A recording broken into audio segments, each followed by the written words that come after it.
Bueno, ya estamos de vuelta en nuestro programa y estamos con un tremendo invitado. Lo vamos a presentar antes de hacer las preguntas que tenemos también. Estamos con Manuel Melero. Gracias, Manuel, por estar con nosotros. Expresidente de la Cámara Nacional de Comercio y director de Melero y Asociados. ¿Cómo estás? Muy bien, muchas gracias por la invitación. Encantado de estar aquí conversando contigo y con todos los oyentes del programa. Oye, tenemos harto que conversar, por eso de verdad te invitamos para hablar temas candentes que están pasando hoy con el empresariado, con la Constitución, la nueva Constitución. Así que vamos a ver una nota introductoria para seguir conversando. Meses nos preguntábamos cuál sería el camino por el cual nos llevaría la nueva Constitución, en especial en materia económica. Nos planteamos la duda sobre el real significado de los cambios estructurales que algunos convencionales pretendían implementar, y también nos cuestionamos si estos cambios implicaban poner en el horizonte una economía con fuertes signos de ser centralmente planificada. Hoy, con la propuesta definitiva de nueva Constitución en la mano, podemos comenzar a dar respuestas a estas preguntas y así despejar las dudas. Una norma ha sido objeto de fuerte debate público, la garantía constitucional respecto del derecho de propiedad, en donde al menos existen 3 focos de preocupación. El primero de ellos es respecto del bien jurídico protegido y garantizado. La Constitución actualmente vigente protege la propiedad sobre toda clase de bienes, así como la propiedad intelectual e industrial. Esta última quedó sin protección en la propuesta de nueva Constitución. Un segundo foco de alerta está en el cambio de lo que se va a indemnizar en caso de ser expropiados, puesto que ya no se considerará el daño patrimonial efectivamente causado, el valor de mercado. A partir de la eventual aprobación de la propuesta de nueva Constitución, solo se indemnizará el justo precio, que es una apreciación subjetiva. El presidente de la Cámara Nacional de Comercio, el abogado Manuel Melero, entregará su visión técnica de este borrador para nueva Constitución, en entrevista con Emprendidos. Bueno, Manuel, harto que preguntarte. Vamos a aprovecharte que estás acá, ¿ya? ¿Hay reales problemas para el empresariado con la nueva Constitución? Pero yo creo que la nueva Constitución estaba llamada a ser la casa de todos. Sí. Así fue lo que ocurrió tras el estallido del 18 de octubre del 19. Y se hizo después el noviembrismo, el 15 de noviembre, que vino el gran acuerdo político para generar el proceso constituyente. Y todos los ciudadanos que votamos a prueba para ese plebiscito de entrada, lo hicimos con la esperanza de que esto fuera la casa de todos y que resolviéramos las inquietudes que había expresado la ciudadanía el 18 de octubre, el estallido social. Y en esa expectativa y en esa esperanza ciframos todos nuestros afanes a contar del momento que empezó a operar la convención. Pero ¿qué ocurrió? La convención nació con un pecado original, sí, que fue una distorsión en su composición, porque en el acuerdo de noviembre no se definió este tema de los escaños reservados y la presencia de los independientes en la Constitución. Y después, en los acuerdos políticos posteriores, se introdujo el tema de los 17 escaños reservados y el tema de los independientes, que vino a distorsionar la composición de la convención y la dejó con un carácter muy refundacional, muy extremista de izquierda, digámoslo con claridad. Entonces, ¿eso qué provoca finalmente? Eso lo que provoca es que el proceso ha sido muy poco consensuado, muy poco amigable al interior de la convención. Ha estado muy radicalizado el proceso, por una parte. Y el resultado de eso, porque no solo es el proceso, sino que el resultado, lo que nos ocupa por tu pregunta, no ha sido sino en consonancia con esa composición que yo, por eso que te hice la pequeña introducción, que es una constitución que no tiene el carácter de ser la casa de todos y por lo tanto no da confianza ni da seguridad a los agentes económicos, a los empresarios. Lo que se necesita como país hoy y como sociedad es que tengamos confianza entre todos. Y que podamos no solo confiar, sino que tener seguridad respecto de lo que es el emprendimiento y lo que es el desarrollo de las actividades empresariales, grandes, pequeñas y medianas. Y yo creo que la Constitución, en términos generales, no da esa garantía, no da esa tranquilidad, esa confianza, esa seguridad a los agentes económicos, por muchas razones que podemos conversar, que parte de ellas fueron dichas en la introducción a esta conversación con el tema del derecho de propiedad. Pero hay otras cosas que también... ¿Como cuáles, Manuel, por ejemplo? Danos un ejemplo. ¿Qué pasaría por lo que se habló tanto de la minería, ejemplo?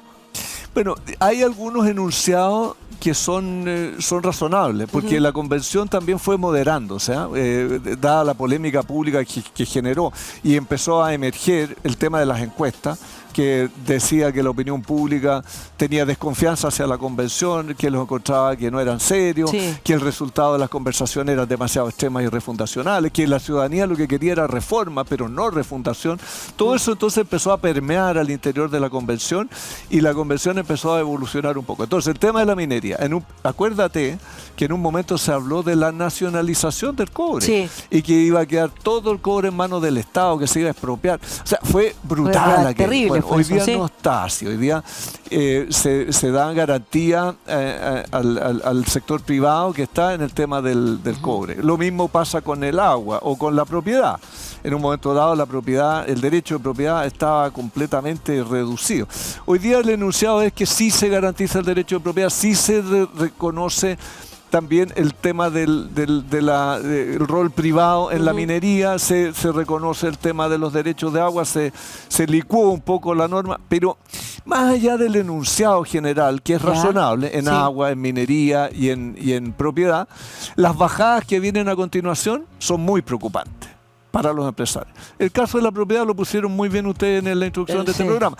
Sí, ¿está garantizado el derecho de propiedad en la Constitución? Sí está, pero si te expropian, resulta ser que ¿cómo te van a expropiar? ¿Cómo te van a pagar? No es el valor patrimonial de tu propiedad, sino que este famoso justo precio. En el caso de la minería también hay un montón de gravámenes que se le imponen a la minería en royalty y en derechos del Estado para expropiarte o para limitarte desde el punto de vista medioambiental, que hacen que la actividad minera esté preocupada. Sí, obvio, y siendo una de las cosas más importantes en nuestro país. Claro, de las expectativas y de la situación que tiene. Entonces, agua, minería, agricultura también, se habla en la Constitución de la econaturaleza, de la soberanía alimentaria, de la seguridad alimentaria. Eso hace que el sector agrícola esté muy preocupado por las normas constitucionales. Entonces, los enunciados son menos malos de lo que iban a hacer en un momento dado, eso lo reconozco, pero no dan tranquilidad suficiente. Además, muchas de estas cosas van a tener que traducirse en leyes posteriores y no sabemos qué va a decir o qué va a resolver el Congreso Nacional en muchas de estas materias. Entonces, lo que la Constitución hace no da certidumbre, no da confianza. Hoy. Ahora, para tu pensar, ¿qué crees que finalmente va a ganar el 4 de septiembre, el apruebo o el rechazo? Bueno, eso ha ido cambiando. Sí, ha ido evolucionando. Hay una noticia de última hora hoy, que es el proyecto de la democracia cristiana para reformar la Constitución, la actual Constitución por los 4/5. Ese es un refuerzo muy potente para el rechazo, porque quiere decir que la democracia cristiana está bastante inclinada, en teoría, hacia el rechazo, y está dándole al actual Congreso Nacional, que recordemos que puede reformar la Constitución solamente por los 2/3, nada más. O sea, una manera muy difícil de reformar la Constitución, 2/3 es 66%. La baja a 4/7, que es el 55%. La baja un 10% de la mayoría que tendría que tener hoy. Entonces, hoy va a ser más fácil cambiar la Constitución a través del rechazo que a través del apruebo. Si tú consideras que en las encuestas, yo he visto muchas encuestas, he estudiado, la gran mayoría de la ciudadanía está por aprobar reformando o rechazar reformando. Claro. Hay como un 70% de los ciudadanos, son muy pocos los que dicen, mire, yo voy a votar rechazo y que no me toquen la actual Constitución. Dice, yo voto rechazo, pero quiero cambiar es que todo, la actual Constitución. Políticamente, finalmente, no da para seguir con la Constitución antigua, lo que todos queremos, y por eso ganó cierto en el plebiscito que se cambiara, que se hiciera una nueva Constitución. Mira, salimos a la calle a preguntar a la gente qué votaría, si apruebo o rechazo. Vamos a ver qué nos dijera. Está bueno. Desde su perspectiva, ¿cree que va a haber aprobación o rechazo? Yo pienso de que va a haber rechazo. Yo pienso que va a haber rechazo porque los medios de información se manejan. Y manejando los medios de información tú puedes llegar a conseguir el rechazo. Es muy sutil, pero existe. El manejo del poder de la prensa es muy sutil, pero se maneja. Y la encuesta van a decir que se va a rechazar hasta el último que se va a aprobar, porque se va a hacer como o el mismo movimiento que hicieron con el presidente Boric, que al principio lo daban como perdedor y al final justo salió como ganador. Yo creo que va a pasar algo bastante similar con el apruebo y el rechazo de la nueva constitución. Yo siento que se va a aprobar, sí. O sea, igual es que siempre está como peleado, pero siento que se va a aprobar. Bueno, la verdad es que ha estado complicada la situación en el sentido de las encuestas. Muchos finalmente dicen que va a ganar el rechazo, hasta hoy. Se ha dicho que va a ganar el rechazo. Pero también hay muchas posibilidades, que lo conversamos acá en el programa con distintos economistas, políticos, que creen que también la prueba va a ganar porque va a votar mucho joven, mucha juventud. Y también se estima que el sector de la clase media está muy asustada con la nueva constitución. Eso la verdad que es lo que más se ha resaltado, que son ellos los que finalmente no quieren esta nueva constitución. Es verdad eso que tú estás diciendo. Yo he mirado harto las encuestas. Sí. Desde luego el fenómeno de los jóvenes están mayoritariamente por el apruebo. Sí. La clase media está mayoritariamente por el rechazo, por lo que tú has señalado muy bien. Sí. Lo que pasa es eso, que la actual constitución o el borrador de la actual constitución claro, genera muchas dudas, muchas desconfianzas en la ciudadanía, que es un poco pero lo que hemos dicho. Manuel, Y el rechazo también, sí, dice, yo no voy a votar rechazo para seguir con la misma constitución. Entonces lo que tendrá que verse ahora de aquí al 4 de septiembre, que quedan 60 días, ahora el 4 de julio se entrega el borrador de la Constitución al presidente de la República y ahí empiezan los 60 días hasta el plebiscito de salida, que se llama. sí. Esos 60 días van a ser clave para el debate público de que quién agrega valor a su propuesta. El presidente Boric anoche cerró la puerta, es muy impresionante lo que hizo desde Estados Unidos, dijo, yo apruebo o rechazo y el gobierno no acepta cambiar nada. del apruebo.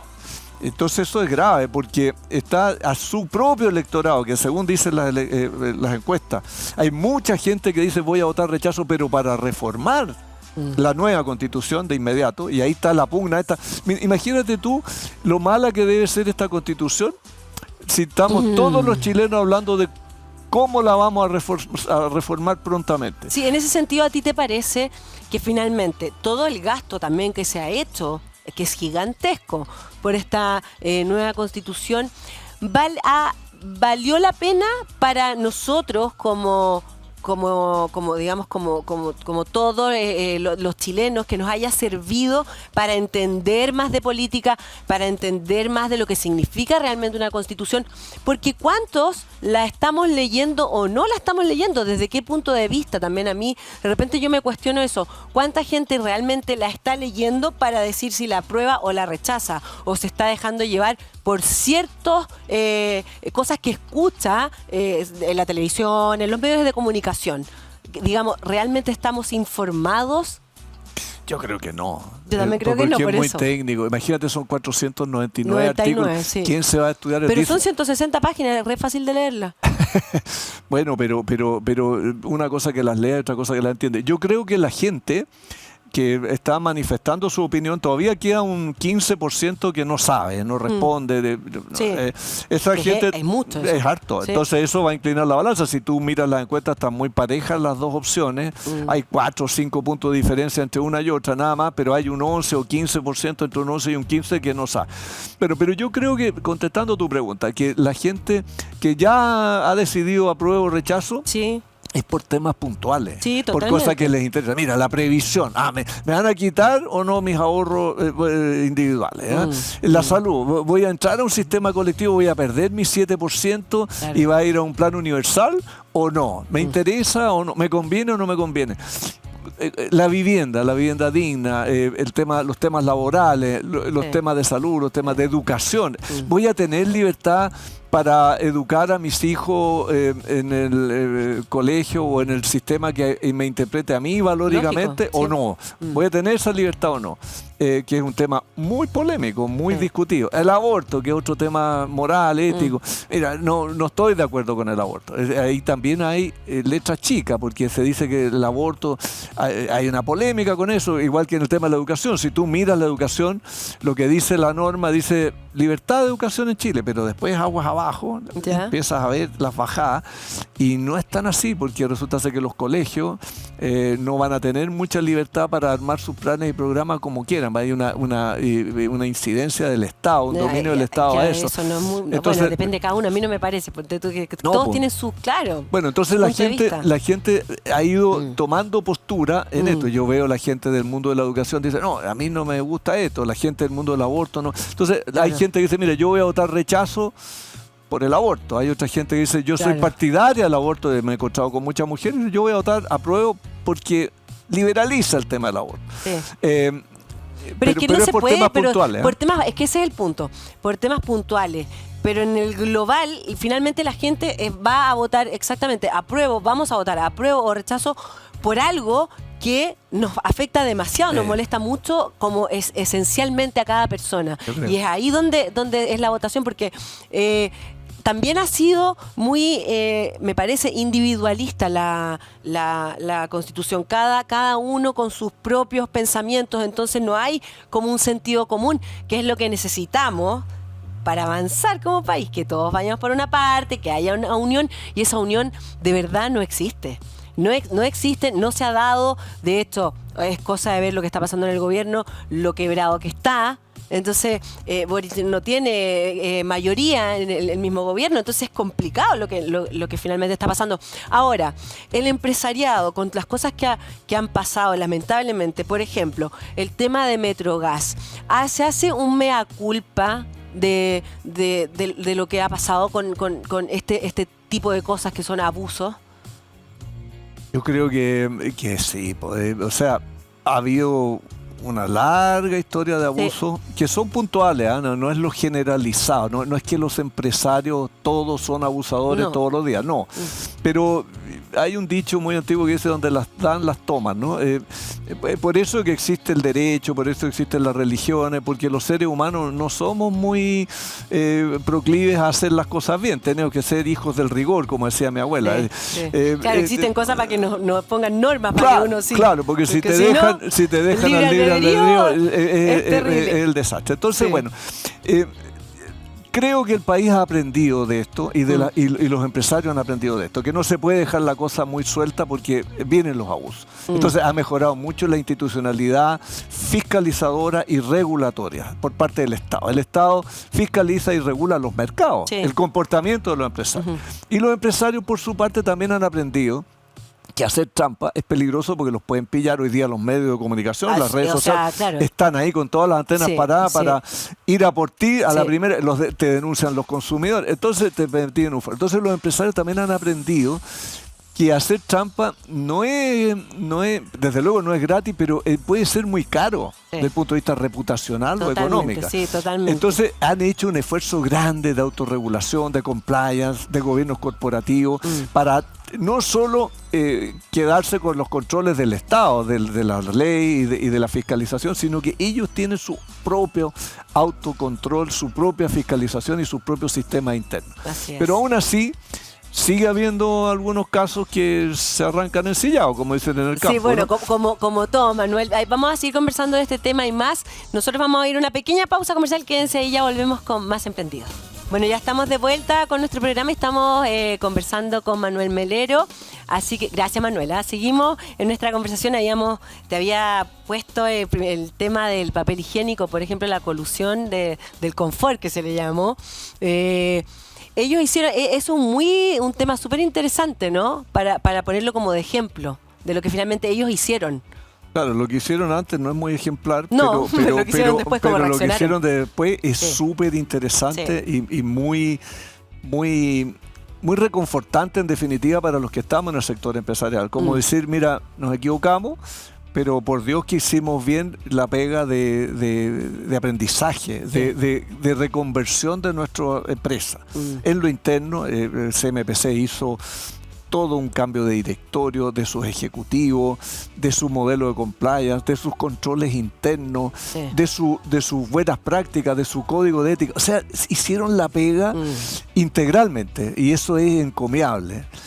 Porque hay otras empresas u los gobiernos también hacen, cuando los pillan en malas prácticas, que meten la basurita debajo de la alfombra y hacen toda una cortina de humo, una campaña comunicacional para desviar la atención. Claro. CMPC no hizo eso. Entonces hizo el modelo de reconversión interna a concho. Uno. Y dos, se metió la mano en el bolsillo para pagarle 500 millones de dólares a los consumidores. Yo agarré mis 7 lucas. Yo también agarré mis 7 lucas. Todos ganamos, Todo. Yo fui a cobrar el cheque y me lo pagaron, pero puntual y religiosamente. A mí igual. Pero bueno, eso habla bien de ellos, ¿cachai? Sí, eso fue bueno porque finalmente generó una nueva como empatía de vuelta con uno. Aparte que siempre vamos a comprar papel higiénico toda la vida, entonces algo que es una relación eterna que vamos a tener por siempre, entonces estuvo bien. Ahora, por ejemplo, lo que pasa con Metrogas. ¿Tú qué crees que cómo van a reaccionar ellos? Porque esto es distinto igual, es un poco diferente. Creo que ellos de verdad hicieron un chanchullo importante acá. Pero Metrogas es una empresa regulada, es un servicio básico, esencial. Bueno, el papel confort también lo es un artículo, es parte de la canasta básica. Pero en el tema de los consumos básicos, electricidad, gas, agua, es más sensible porque hay una superintendencia de servicios eléctricos y gas. O sea, tiene un organismo del Estado que los vigila así, pero 24/7 encima, que en el caso del papel confort no existe eso, es el mercado nomás. Este es un servicio muy regulado y muy fiscalizado.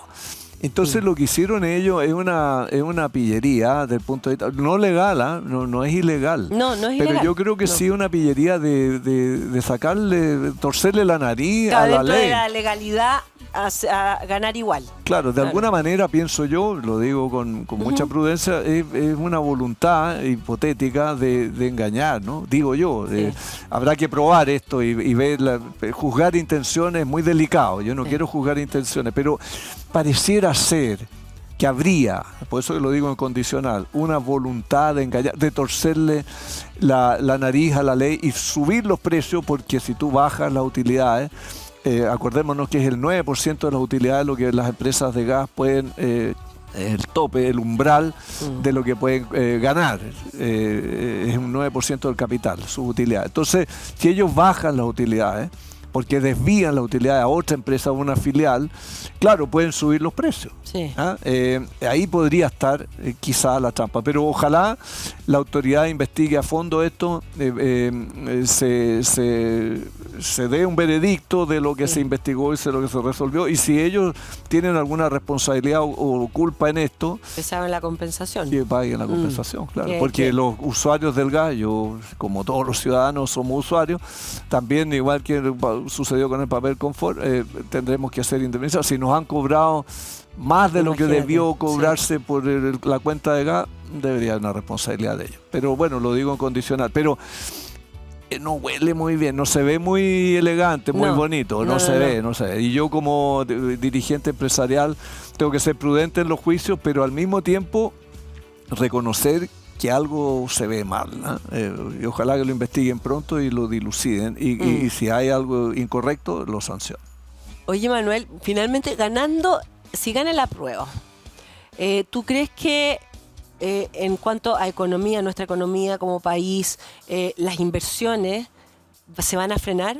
¿Nos va a afectar económicamente mucho? Bueno, yo te decía al principio de esta grata conversación, que agradezco también, que hay un tema de incertidumbre y de desconfianza que no está resuelto en Chile para los agentes económicos. Y decíamos al principio de la conversación un poco la razón. Pero si ganara el apruebo, yo creo que eso no va a estar despejado como hipótesis. Van a seguir entonces las variables de desconfianza y de incertidumbre, creo, por todo lo que hemos conversado, de que hay muchas normas que van a requerir una futura ley, hay algunas que tienen el enunciado que es correcto, pero en las bajadas hay cosas que quedan inciertas. Entonces los agentes económicos yo creo que van a mirar con lupa el texto final si es que gana la prueba de la Constitución, y van a mirar con lupa al gobierno del presidente Boric y al Parlamento. Recordemos que se está resolviendo que este Parlamento, el actual, va a estar hasta el 2026, donde, como tú muy bien dijiste, Gabriel Boric no tiene mayoría. No tiene mayoría, no. Por lo menos en el Senado. En la Cámara de Diputados es más discutible. Pero en el Senado tiene nada. Entonces, este Congreso va a ser el encargado de dictar las leyes y de ver si se reforma o no la Constitución, porque como hablábamos también hace un momento atrás, este factor de que la inmensa mayoría de la ciudadanía dice apruebo con reforma o rechazo con reforma, vamos a ver en qué se traduce eso. Ese es un síntoma de que la ciudadanía no está cómoda con la Constitución. Y yo creo que los empresarios tampoco estamos cómodos con la Constitución porque es incierta, porque no da confianza y hay muchos factores que hay que ver cómo y cuándo y cómo se despejan. Sí, ahora en cuanto... Si gana el rechazo, ya es situación más cómoda, digamos, para cierto grupo que es el que quiere el rechazo y que es más de derecha, que tiene que ver más con los negocios y con la economía de nuestro país, ¿cierto? Para que funcione. ¿Tú crees que igual ¿qué cambio debiese existir igual si gana el rechazo a nivel económico? ¿Qué cambios debiesen haber? Por supuesto, yo creo ¿Cierto? Creo que hay cosas que tú lo dijiste muy bien hace también un ratito atrás, que decía que este proceso de los chilenos, ¿en qué se ha traducido todo este proceso constituyente? Este año que llevamos en este cuento, yo creo que ha sido un aprendizaje para los chilenos, aunque no nos hayamos puesto muy de acuerdo, pero se han puesto cosas sobre la mesa que son el reflejo del 18 de octubre del 2019. Por ejemplo, los derechos sociales, es algo que gane la prueba o el rechazo, van a quedar en la futura Constitución. Yo creo que este tema del rol del Estado en la economía es algo que ya cambió. O sea, este principio de subsidiariedad que está hoy día consagrado en la actual Constitución, de que es que un sector privado muy amplio y un sector público muy pequeño, eso cambió. Hay un tema ideológico. Yo no soy partidario de eso. Yo creo que es bueno que el sector privado tenga la máxima presencia en la economía, pero yo creo que eso va a cambiar. Se va a nivelar. Va a haber más incidencia, más injerencia del Estado en la economía, más regulación, por supuesto, más normativa de control. En lo medioambiental también los cambios son importantes, porque tenemos el tema del calentamiento global, porque tenemos sequía, en ese tema, y entonces eso también va a quedar. Tengo que hacer un paréntesis, creo que hemos hablado esta semana de las intoxicaciones que han existido, ¿cierto? Entonces, como que uno dice lo que pasa en Ventana, entonces tú dices, pasan cosas hace 50 años, por ejemplo, en la quinta región, ¿cierto? Que tiene que ver con fábricas, con empresas, ¿cierto? Que contaminan y salió de hecho ¿cómo se llama? Ayúdenme hablar a decir, el alcalde, perdón, se me había ido la palabra, el alcalde, a decir que él tiene que parar, por ejemplo, 14 colegios que los deja inactivos, los niños no hacen educación física, no van a clases, qué sé yo, pero las empresas, estas 16 empresas, siguen funcionando. Entonces él pedía que cuando pasara esto, que los niveles se levantan y el ambiente se pone tóxico y hay intoxicaciones, se paren por 48 horas las empresas. Entonces uno ve... por ejemplo, en la cuenta pública de Boric, que hablaban del medio ambiente, hoy día el turquesa, el color turquesa, que van a cuidar las aguas, las aguas del Pacífico, bla, bla, bla, bla. Pero en lo concreto, cosas tan pequeñas como esas que pasan hace tantos años, uno no ve soluciones. Entonces, entonces son como que uno veía la cuenta pública y dice... Son cosas como tan irrisorias, como que ¿por qué no solucionan lo que realmente es concreto y está pasando? Y hablamos de cosas como tan grandes y que son tan lejanas de algún modo. Sí, pues de toda la razón. Yo estoy de acuerdo con lo que tú dices. Esa es una zona de sacrificio. Una zona de sacrificio, así se le llama. Sí. ¿Y qué ocurre? Que en la nueva Constitución, y gane el apruebo o el rechazo, por eso que yo te decía, los temas medioambientales, va a cambiar mucho la situación medioambiental. Lo que pasa en esa zona... Marco Morales, el alcalde de Putuncay. Bueno, lo que pasa ahí es que no hay las herramientas, no hay la legislación, no hay la forma de que la autoridad pueda paralizar esas empresas cuando gatilla una situación ambiental extrema. No tienen cómo. Entonces, eso con la nueva Constitución la que quede, apruebe, rechace, esa es una cosa, igual que los derechos sociales, lo medioambiental. Vamos a dar un paso, por eso que yo te decía, creo que como chilenos hemos aprendido, vamos a ser más sensibles respecto de los derechos sociales de la gente en vivienda, en educación, en salud, en previsión. Digamos 20 años, más de 10 años quiero decir, con la reforma previsional que nos ha hecho. Bueno, yo creo que ahora se va a hacer.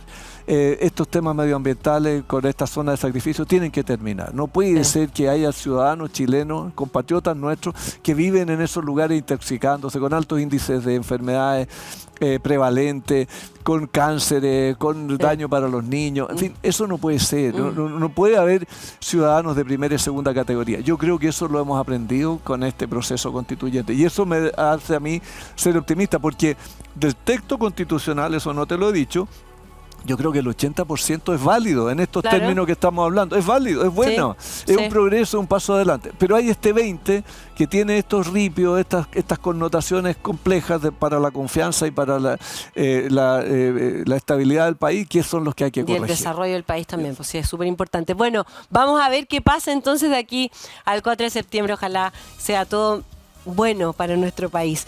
Manuel, muchas gracias por estar con nosotros. Yo creo que así lo va a ser, gracias a ti por la invitación, que yo soy esencialmente no optimista, porque el optimismo es una cuestión media sui generis. Soy esperanzado, yo creo en la esperanza, que es un concepto que se trabaja. Yo creo que tenemos que seguir trabajando para que la esperanza llegue y tengamos una mejor constitución y un mejor país. Y sigamos desarrollándonos y creciendo, que es lo que necesitamos. Ningún derecho social vamos a poder pagarlo si no nos desarrollamos, exactamente, si no mejoramos. Muchas gracias, Manuel. Estás invitadísimo para una próxima oportunidad. Encantado, por favor. Feliz de venir aquí. Nosotros, un agrado. Una pequeña pausa comercial y ya volvemos con más Emprendidos.